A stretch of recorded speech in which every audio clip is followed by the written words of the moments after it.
하나님의 말씀은 창세기 47장 27절에서 28절 말씀을 우리 한 음성으로 읽겠습니다.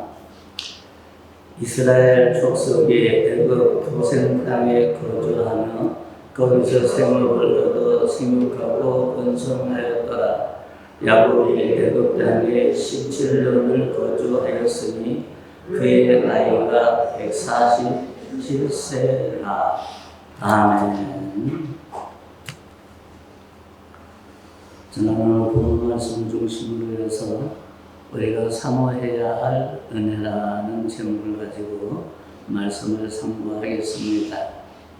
애굽으로 내려온 야곱은 애굽 왕 바로를 만났습니다. 그리스도인을 상징하는 야곱과 세상을 상징하는 바로왕이 만난 것입니다. 그런데 야곱이 바로왕에게 축복을 했습니다.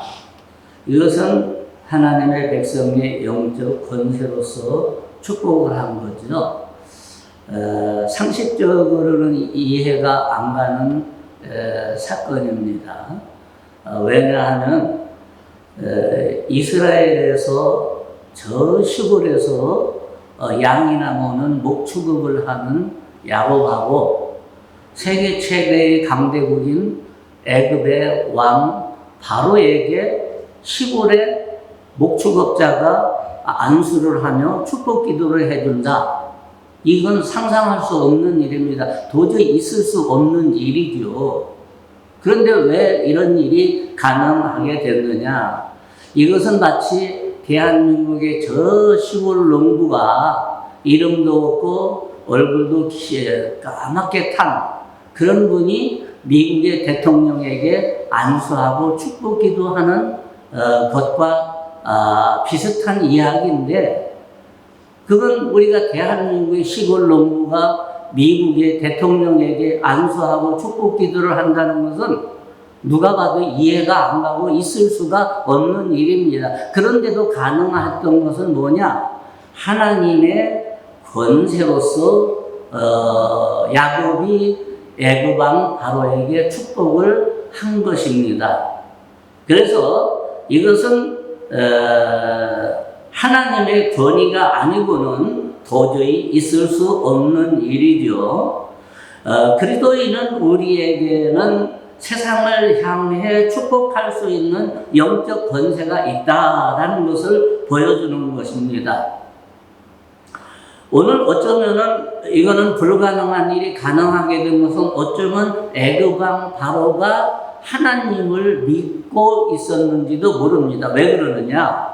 요셉이라는 인물이 워낙 대단한 인물로 애굽을 살려냈지요. 주변국들을 살려냈지요.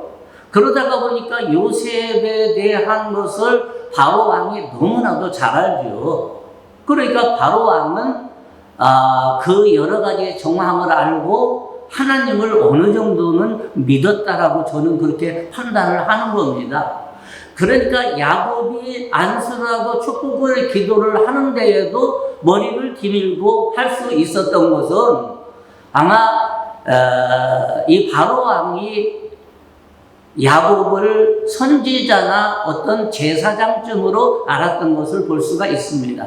옛날에 고대 시대에는 선지자나 제사장이 왕에게 머리에 손을 얹고 안수한 적이 많이 있기 때문에 그건 제가 그렇게 한번 추정을 해보는 건데 뭐 자세한 거야 모릅니다만 어쨌든 시골에 이름 없는 야곱에게서 세계 최대의 강대국 왕이 안수를 받고 축복 기도를 받는다. 이건 있을 수 없는 일인데 가능한 것은 하나님의 영적인 권세로 그렇게 할 수 있었다라는 겁니다.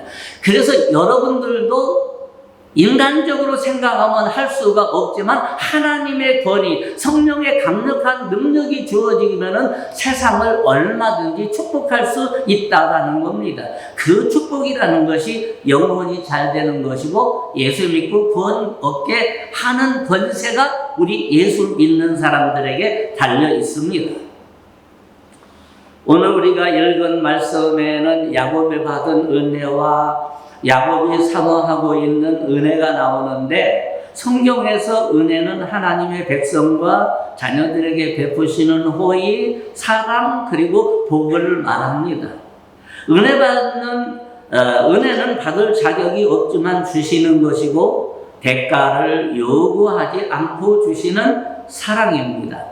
오늘 말씀은 하나님이 우리에게 주시는 은혜, 우리가 사모하는 은혜라는 말씀이죠. 이 은혜들이 성도 여러분의 가정과 교회와 자녀와 생업 속에 임하기를 축복합니다. 첫 번째는 하나님의 계획을 이루시는 은혜입니다. 오늘 1장에 보면은 47장 1절에 보면 이스라엘 족속이 애굽 고센 땅에 거주하며 야곱이 가족을 이스라엘 족속이라고 표현을 했는데, 지금 야곱이 애굽에 내려온 것은 그의 자녀들이 70명이 내려왔는데 아직 족속이라고 하기에는 너무 숫자가 적습니다. 그래서 애굽 땅에서 한 족속이 되게 하겠다는 하나님의 약속과 계획을 성취할 것을 나타내는 그런 말씀입니다. 하나님의 계획은 하나님이 성취하시는데, 우리가 하나님의 뜻 안에 있고 하나님의 뜻에 순종하면 하나님이 일을 이루시는 여호와, 성취하시는 여호와께서 우리의 계획을 이루어 주신다, 그 말입니다. 그러니까 우리가 내가 성공을 하고 내가 무엇을 꿈꾸는 것을 내가 성취했을 때에는 그거 내가 성취하는 것이 아니라 하나님이 성취하시는, 하나님이 우리가 성취하도록 이루도록 만들어 주신다라고 하는 그러한 말씀입니다. 두 번째는 최고의 것으로 주시는 은혜입니다. 야곱이 가족이 고센 땅에 정착을 하게 되는데, 고센 땅은 애굽과 가나안 땅의 접경 지역에 있습니다. 그래서 언제든지 이스라엘로 가기가 아주 쉬운 지역입니다. 그리고 나일강에 물이 흐르는 곳이기 때문에 목축업을 하기에도 아주 좋습니다. 그리고 애굽 사람들은 이스라엘 가나안 땅에 목축업을 하는 사람들은 별로 그렇게 제하천민이나 하는 그런 아주 낮은 직업에 속하는 군이라고 그렇게 애굽 사람들은 생각을 해서 이스라엘의 목장을 하고 목축업을 하는 사람들을 아주 우습게 알았습니다. 그래서 서로 직업이 겹치지를 않았고, 그러다가 보니까 하나님의 백성의 정체성을 가지면서도 한 족속으로 성장할 수 있는 최적의 장소가 바로 이 고센 땅이었다라는 겁니다. 하나님이 우리에게 베푸시는 은혜는 우리에게 가장 좋은 것인데, 내가 원하고 바라는 것이 안 되었다 할지라도, 이루어지지 않았다 할지라도, 실패했을지라도 하나님은 나에게 더 좋은 것으로 주시는 하나님이기 때문에 절망하고 좌절하고 괴로워하고 힘들어하고 나는 왜 이렇게 하는 것마다 안 되고 실패하는 거지, 도대체 왜 그래라고 할 필요가 없습니다. 왜? 하나님은 실패했어도 더 좋은 것으로 채워주시는 하나님이기 때문입니다. 세 번째는 생육하고 번성하는 복을 받는 은혜입니다. 고센 땅에서 이스라엘 족속은 생업을 얻어 생육하고 번성해서 이스라엘의 야곱의 아들들이 얻은 생업은 목축업입니다. 이 목축업으로 야곱과 그의 아들들을 생육하고 번성하게 되는데, 생육한다는 말은 자녀를 많이 낳는다, 번성하다는 말은 자녀를 많이 낳아서 한 족속을 이룬다라는 그런 의미를 가지고 있는데, 가족이 민족이 되도록 하나님이 베풀어 주시는 은혜를 베풀어 주겠다라고 약속하신 것입니다. 자녀들이 생업을 얻고 생육하고 번성하게 되는 것은 우리가 사모해야 할 복된 은혜지요. 성도 여러분의 가정에 이런 복된 은혜가 이루어지기를 주의 이름으로 축원합니다. 네 번째는 효도받는 은혜입니다. 28절을 보면은 야곱이 애굽 땅에 17년을 거주하였으니 그의 나이가 147세라. 130세에 애굽에 내려왔는데 17년 동안을 애굽에 살고 그리고 하나님의 부름을 받고 소천을 했습니다. 애굽에서 17년은 요셉이 어린 시절이 가나안에서 아버지 야곱과 살았던 기간과도 똑같습니다. 그리고 아버지 야곱은 어린 요셉을 많이 사랑했습니다. 그래서 귀공자 대접을 하고 다른 형제들에게 입히지 않았던 색동옷을 입히고 하는 바람에 형들이 시기해서 결국은 노예로 팔아먹는 일까지 벌어지게 되는데 어쨌든 야곱은 요셉에 대해서 특별히 사랑을 하고 특별히 아끼고 귀공자 대접을 해주었다고 하는데 아마 요셉에게는 특별한 믿음이 있어서 야곱이 그렇게 했던 것 같습니다. 아버지가 요셉을 사랑했던 기간과 요셉이 아버지에게 효도한 기간이 또 같습니다. 애굽에서 요셉은 아버지 야곱을 정성으로 효도했는데 야곱은 아들에게 내가 내게 은혜를 입었도다 라고 할 정도였습니다. 대개는 어린 자녀들이 부모의 은혜를 입는 것이 당연한데 여기 야곱은 지금 자식에게 내가 네게 은혜를 입었다 라고 하는 것은 아마 야곱이 요셉의 돌봄을 통해서 노년에 아주 평안하게 잘 살았던 것 같습니다. 노년의 때에 자녀에게 효도받는 것은 하나님이 주시는 은혜고 자녀가 부모를 공경하고 효도하는 것은 하나님 아버지의 뜻이고 약속 있는 첫 계명이다라고 말씀을 하고 있습니다. 근데 요즘에는 현대판 고려장이라고 하는 요양원으로 가는 사람들이 아주 많습니다. 거기서 낯선 사람들과 함께 지내야 되고 그리고 낯선 사람들을 보면서 또 거기서 눈을 감고 죽어야 하는 그런 시대가 왔고 그리고 독거노인들이 혼자 고독사를 하는 일도 많습니다. 사실은 어렸을 때에는 부모의 도움을 통해서 자녀들이 쭉 성장을 하고 얼마나 귀하게 애지중지 키웁니까? 그러면 이제 늙으면은 반대로 이제 자녀들의 돌봄을 통해서 노년의 평안하가 지나다가 자녀들의 품속에서 잠들고 하나님 앞에 소천하는 것이 그게 인생의 가장 큰 복인데 오늘날은 어떻게 이상하게 아마 사회가 살기가 너무 힘들어서 그런지 그게 안 되고 요양원으로 가야만 하는 그런 신세가 좀 안타깝기는 한데 어쨌든 다 그런 것은 아니지만 하나님은 효도하는 자녀에게 복을 주시고 효도할 수 있도록 또 은혜를 주십니다. 성도 여러분의 가정의 자녀들은 효도하는 은혜가 있기를 주의 이름으로 축복합니다. 다섯 번째는 본향으로 돌아갈 수 있는 은혜입니다.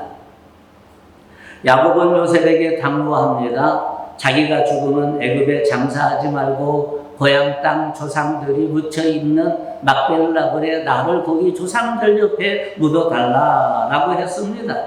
이것은 하나님이 야곱에게 주신 마음이지요. 애굽은 이스라엘의 본향이 아닙니다. 야곱의 본향이 아니죠. 잠시 머물러 고향으로 가나안으로 돌아가야 합니다.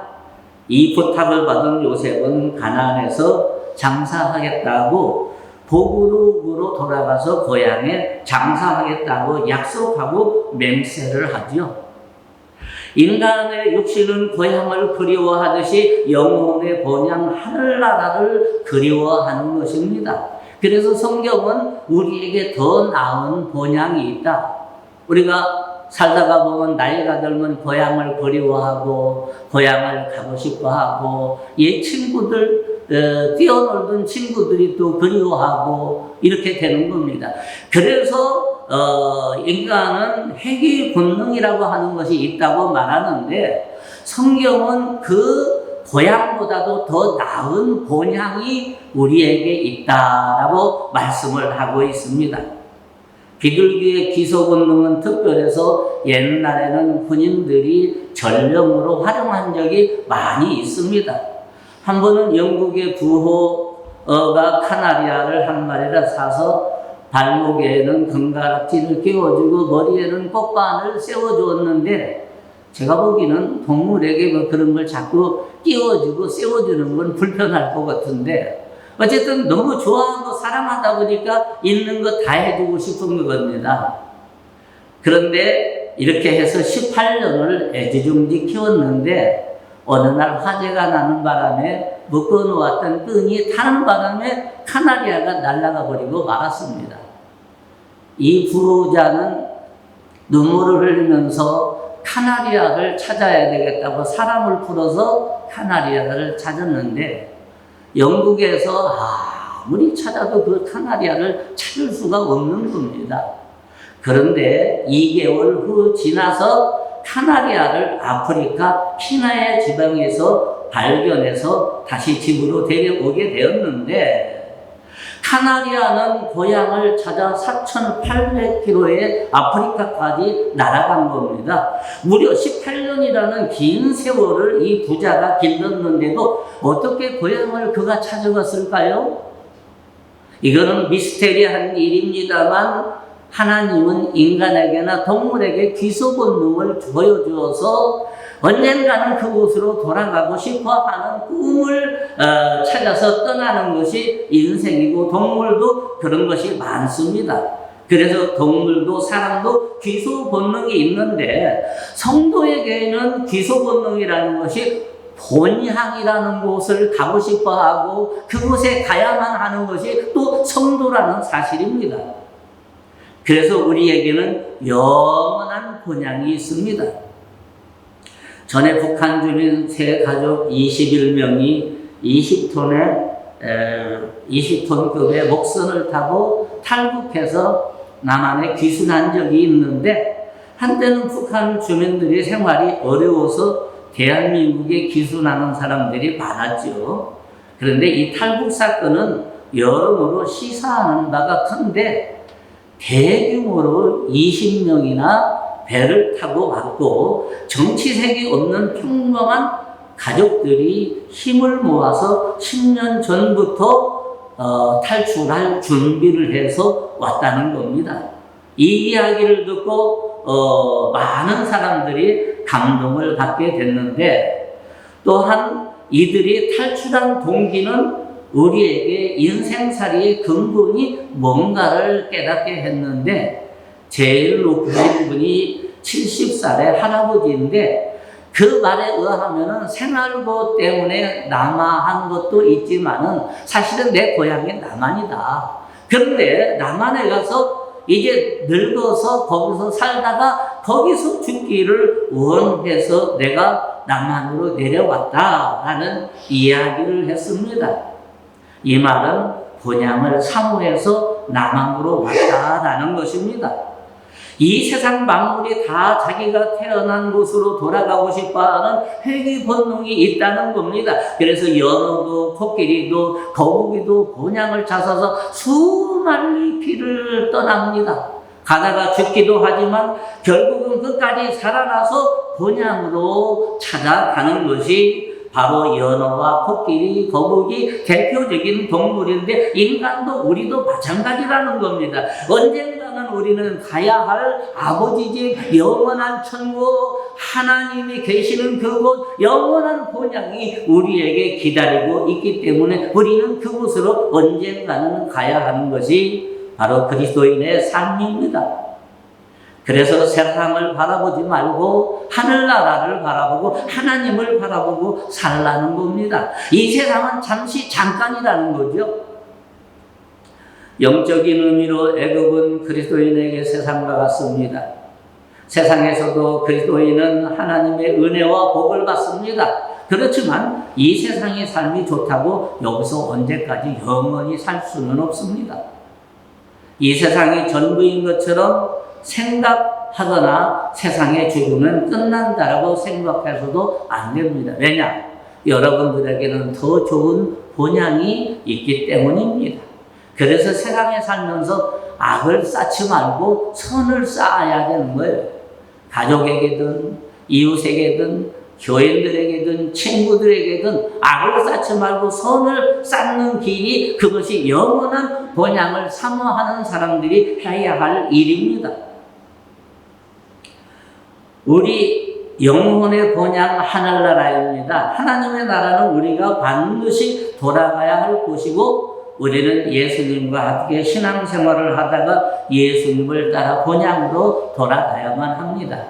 우리는 야곱처럼 본향으로 돌아가는 것을 사모해야 합니다. 우리가 사모해야 할 은혜는 본향 하늘나라라는 사실입니다.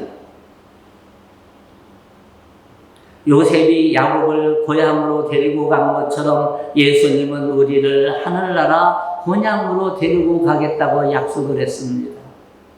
요한복음 14장에 보면은 너희는 마음에 근심하지 말라. 하나님을 믿으니 또 나를 믿으라. 내 아버지 집에는 거할 곳이 많도다. 내가 가서 초소를 예배하면 다시 와서 나 있는 곳에 너희를 데려가리라고 분명히 우리를 천국으로 본향으로 데려가겠다고 약속을 하셨습니다. 우리의 최종 목적지는 하늘나라입니다. 오늘날 우리가 돌아가야 할 곳은 본향 하늘나라임을 선포하는데, 왜 계속 하나님의 나라에서 우리가 잊어버릴 만하면 선포하고, 또 하나님에 대해서, 영원한 천국에 대해서 왜 자꾸 선포를 하는 것일까요?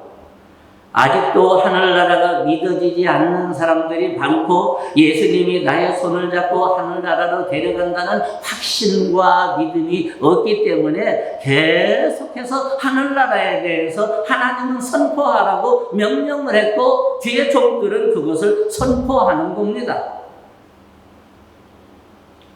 사랑하는 성도 여러분, 그리스도 안에서 우리가 바라는 것이 이 세상의 것이면 우리가 가장 불쌍한 자라고 했습니다. 하나님이 우리에게 주시는 은혜, 우리가 사모하는 은혜는 이 세상의 것들도 있지만 영혼의 고향으로 돌아가는 것은 구원의 은혜고 우리에게 최고의 축복입니다. 예수 그리스도가 나를 본향 하늘나라로 이끄실 것을 믿고 예수 그리스도를 따라 우리의 본향 하늘나라에 이르는 저와 여러분이 되고 여러분들의 가족이 되기를 주의 이름으로 축원합니다. 기도하겠습니다. 감사하신 우리 아버지 하나님, 오늘도 우리 하나님께서 귀한 성의를 허락하시고 이렇게 축복의 메시지를 받게 하여 주심을 감사합니다.